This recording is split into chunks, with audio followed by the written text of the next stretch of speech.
হ্যাঁ, আসসালামু আলাইকুম বন্ধুরা, সবাই কেমন আছেন? আশা করি ভালো আছেন। আমি আলহামদুলিল্লাহ ভালো আছি। আজকে আপনাদের জন্য সুন্দর একটি ভিডিও নিয়ে আসছি। এই ভিডিওতে নেদারল্যান্ডের সৌন্দর্য উপভোগ করবেন, পাশাপাশি কিছু তথ্য দেব আপনাদেরকে। তথ্যগুলো মনোযোগ দিয়ে শুনবেন। এখন তো নেদারল্যান্ডের সামার, আপনারা জানেন, ফুল কাজের সিজন। পাশাপাশি নেদারল্যান্ডের মানুষ ছুটিতেও যাচ্ছে, সামারে সবাই ছুটি কাটায়। তো যাই হোক, আমি আজকে আপনাদেরকে যে তথ্যটা দেব সেটা হচ্ছে নেদারল্যান্ডের ড্রাইভিং বিষয়ে। যে বিভিন্ন দেশ থেকে ড্রাইভিং লাইসেন্স নিয়ে যারা নেদারল্যান্ডে আসেন, আসলে তাদের কতটুকু উপকার হচ্ছে সেই বিষয়ে কথা বলবো। তো আমার ছেলে মেয়েরা গত 8 মাস হলো নেদারল্যান্ডে এসছে, তারা রেসিডেন্স পেয়ে চলে আসছে। তো আসার আগে আমি তাদেরকে বাংলাদেশ থেকে ড্রাইভিং এর উপর খুব ভালোভাবে প্রশিক্ষণ দেওয়াই নিয়েছি, এবং খুব ভালোভাবে তাদের প্রশিক্ষণ দেওয়াটা তারা পরীক্ষা টরীক্ষা দিয়ে ড্রাইভিং লাইসেন্স উত্তোলন করেছে, এবং আমি তাদেরকে ইন্টারন্যাশনাল ড্রাইভিং লাইসেন্স পর্যন্ত বাংলাদেশ থেকে নেওয়াই দিয়েছি। এখান থেকেই আমি সেগুলো সব মেনটেন করেছি, যা যা তাদের লাগবে এখানে আসলে। কারণ আসলে এখানে আমি ভেবেছি যে তারা এখানে আসলে মানে এসেই যেন তারা গাড়ি কিনে ফেলতে পারে, এবং তারা নিজেরা গাড়ি চালাতে পারে। যারা 18+ বয়স তারা যেন গাড়ি চালাতে পারে, সে কারণেই আমি তাদেরকে ওইভাবে করে ওখান থেকে তৈরি করে নিয়ে আসছি। কিন্তু পাশাপাশি আমি তাদেরকে বাংলাদেশে সাইকেলিং এর উপরও প্রশিক্ষণ দেওয়াইছি। প্রশিক্ষণ বলতে কি, আমি বলেছি তাদেরকে তোমরা সাইকেল শিখে আসবা, সাইকেলিং চালানো। যদিও ছেলে বাচ্চারা পারে, মেয়ে পারে না, সে কারণে বলছি সাইকেল শিখে আসবা। নেদারল্যান্ডের সাইকেল বাধ্যতামূলক।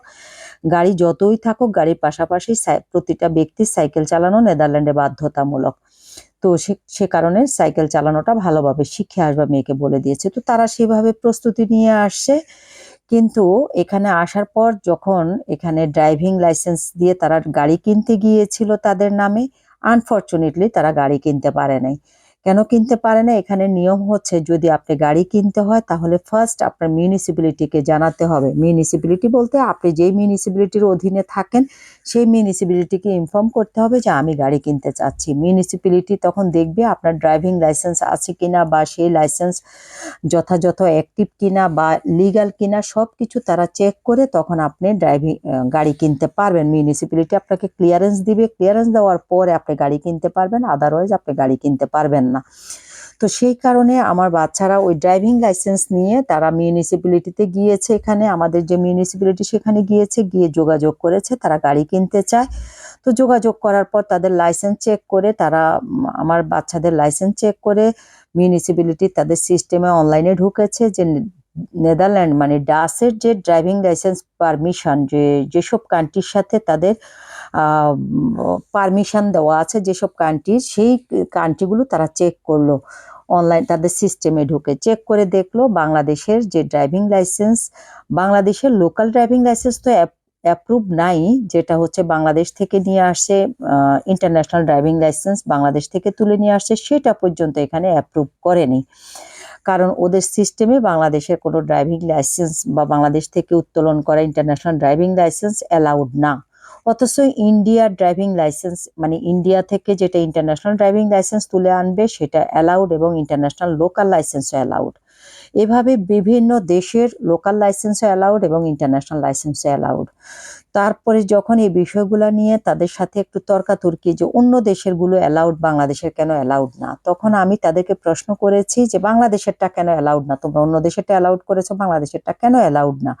তা আবার ইন্টারন্যাশনাল ড্রাইভিং লাইসেন্স, তাহলে এটাকে ইন্টারন্যাশনাল কেন কল করা হয়? তখন তারা যেটা উত্তর দিল, দেখো বাংলাদেশের টাকার বিনিময়ে অনেক কিছু হয় যেটা বিশ্বের অন্য কোথাও হয় না। বাংলাদেশই একমাত্র একটা দেশ যে দুর্নীতিগ্রস্ত দেশ, যেখানে টাকা দিলে রাতকে দিন, দিনকে রাত করা যায়। তারা ডাচ ভাষায় বা ইংলিশ ভাষায় বুঝিয়ে বলেছে যে বাংলাদেশে টাকার বিনিময়ে সবকিছু সম্ভব, এবং টোটালি একটা দুর্নীতিগ্রস্ত দেশ, সেই জন্য বাংলাদেশের অনেক কিছু এখানে অ্যাকসেপ্টেবল না। বাংলাদেশের কোনো ডকুমেন্টস, বাংলাদেশের ড্রাইভিং লাইসেন্স, বাংলাদেশের ইন্টারন্যাশনাল ড্রাইভিং লাইসেন্স, বাংলাদেশের সার্টিফিকেট, বাংলাদেশের কেস ডকুমেন্টস, এভরিথিং, কোনো কিছু এখানে অ্যাকসেপ্টেবল না। এগুলো ইনকোয়ারির ব্যাপার থাকে, তো ড্রাইভিং লাইসেন্স ইনকোয়ারির কিছুই থাকে না। ড্রাইভিং লাইসেন্স এখানে অ্যাকসেপ্টেবল না, সে কারণে তোমরা এই লাইসেন্স দিয়ে গাড়ি কিনতে পারবে না। তোমরা গাড়ি কিনতে হলে এই দেশের তোমাদের লাইসেন্স উত্তোলন করতে হবে, এখানে পরীক্ষা দিয়ে লাইসেন্স নিয়ে তারপর তোমরা গাড়ি কিনতে পারবে। তারপরে কি করব, হতাশার জীবন, হতাশা। আমার বাচ্চারা হতাশ হয়ে গিয়েছে, বাংলাদেশ থেকে এত কষ্ট করে ড্রাইভিং শিখে লাইসেন্স উঠিয়ে নিয়ে আসছে, অথচ এখানে আসার পর তারা এটা নিয়ে কোনো বেনিফিটেড হয়নি, কারণ বাংলাদেশের রিপুটেশনের কারণে তারা তাদের সুবিধা থেকে বঞ্চিত হয়েছে। এখন তারা ড্রাইভিং লাইসেন্সের জন্য যুদ্ধ করতেছে, ড্রাইভিং লাইসেন্স আবার তুলবে, তোলার পর এখানে এখন ড্রাইভিং লাইসেন্স তুলতে নিলে তাদের ডাচ এবং ইংলিশ দুটোই লাগবে, দুটার উপরে কমপ্লিট, যদিও তারা ইংলিশ ভার্সনে পড়াশোনা করা স্টুডেন্ট, কিন্তু ডাচটাও তাদের লাগবে এখানে, তারপর তারা ড্রাইভিং লাইসেন্স তুলতে পারবে। তো ড্রাইভিং লাইসেন্স তোলার অপেক্ষা করতেছে, ড্রাইভিং লাইসেন্স পাওয়ার পরে ড্রাইভিং লাইসেন্সের জন্য পরীক্ষা দিবে, ড্রাইভিং লাইসেন্স পাওয়ার পরে তারপরে তারা গাড়ি কিনতে পারবে। তো এই নিউজটা সবার জন্য, এই মেসেজটা দিয়ে রাখলাম, আশা করি ভালো থাকবে।